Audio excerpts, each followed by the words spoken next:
Alam mo ba kung ano ang pinakamalagang investment sa buhay? Ikaw mismo. Masyado tayong busy sa trabaho, sa pamilya, sa pangarap natin, pero minsan nakakalimutan natin ang sarili natin. Napapagod ka na ba? Nawawala ng gana? Yung pakiramdam mo parang hindi ka na nag-grow? Kung gusto mong maging the best version of yourself, ito ang tatlong bagay na dapat matandaan. Una, maglaan ng oras para sa sarili mo. Hindi selfish ang magpahinga. Hindi mali ang mag-relax. Kapag inuna mo ang well-being mo, mas magiging productive at mas masaya ka sa buhay.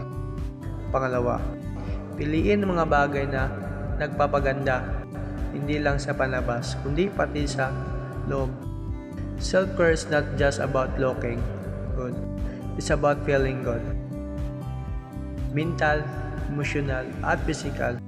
Pangatlo, huwag matakot mag-invest sa sarili mo. Kung nag-invest ka sa ibang bagay, bakit hindi sa sarili mo? Kasi pag ikaw mismo ay healthy at confident, mas malakas ang loob mong harapin ang kahit anong hamon sa buhay. At kung gusto mong maging glowing at fresh habang nalagaan ang sarili mo, subukan mo ang YouGlow Babe Bundle ng Patch Beauty Skincare. Kasi hindi lang basta ganda, kundi self-care na may glowing na.